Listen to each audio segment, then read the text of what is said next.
everyone, welcome back to Too Sweet MTG, and welcome to episode 2 of Cube Tuesdays. Today we're going to be talking about a really awesome card, Fractured Identity. We're going to be going over what it does, why it's good, why you should draft it, and kind of what cubes it goes in, kind of power level, that kind of thing. So Fractured Identity is 3 white-blue for a sorcery. It reads, exile target non-land permanent. Each player other than its controller creates a token that is a copy of it. So what does it do, and what is it good for in like a game of Magic?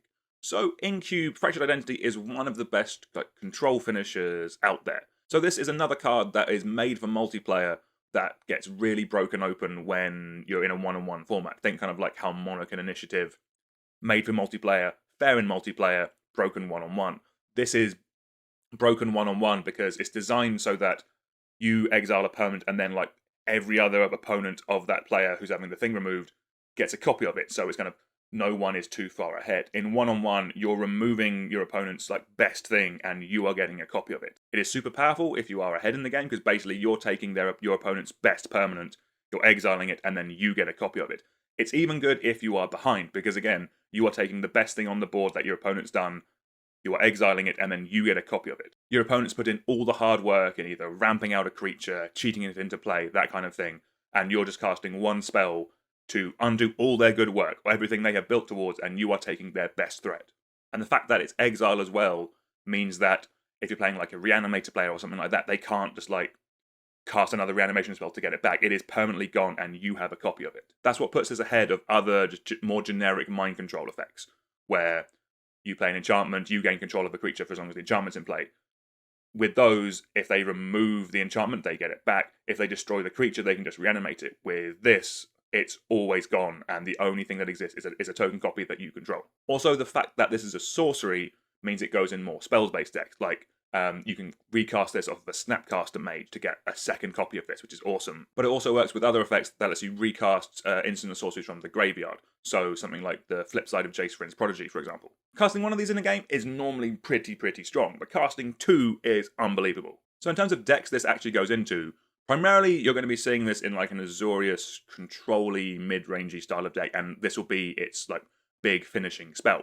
But the fact that it's only 1 white pip and 1 blue pip to cast means that it is very splashable. Any kind of slow-based control deck that's trying to play long, take control of the game, will love this card. Because things like talismans and signets and triomes exist, this is very splashable in any deck that's kind of going slow and planning on going long. This is kind of like the ultimate safety net for any kind of control-y or mid-rangey deck. Basically, anything that's not aggro will be fine playing this card if it can cast it. So if you're drafting a cube and you see this, how highly should you take it? So depending on the power level of cube, I have seen people snap this off, pack 1, pick 1. I think in anything below kind of vintage cube where there's Moxen and super fast mana, things like that, this is a super high pick. I think in the most kind of cases though, if you're a slow style of deck, in either blue or white, and you see this, you snap this off immediately. It'll be one of the best cards in your deck. Right, so you've drafted it, it's in your deck, how does it actually play? So it plays fantastically. This is such a big tempo swing in a game of Magic. The base case scenario for this is that it is a 2-for-1. You are exiling your opponent's best permanent, and then you are getting a copy of it. And again, as we mentioned, if your opponent's done things like ramp it out or cheated into play with a reanimation effect or a tinker, they might have put 2 to 3 cards into getting out this one awesome permanent, and then with one spell you are exiling it, nerfing all their plans, and then you are getting a copy of it. And if your opponent's been using all their resources to get out this awesome permanent, you haven't been. You might have been playing to the board or keeping up counter magic, knowing that you have this in hand to kind of protect it later on. You can let your opponent play into it. You can let your opponent kind of overexert themselves to get out their big thing. They might get in a hit, something like that. But then you just cast this, take it from them, undo all their good work, and then you still have a handful of cards to keep the token copy about so that you can go on and then win the game. If you don't have Fractured Identity, there are alternatives out there. There are plenty of other blue-white style control finishers out there. You have Teferi, Hero of Dominaria, or Dream Trawler. They're both pretty good. In terms of cards that do a similar thing to Fractured Identity, you actually kind of have to go into Dimir. You have the new Calidus Assassin that removes something, and then you get a copy of it. That's a pretty solid option. Fallen Shinobi is a similar style effect, although you're getting it off the top of their library, but it is kind of repeatable. But in Azorius, this is such a unique effect. In terms of power level of cube this could go into, I personally think that this could go into any cube that can run rares, basically.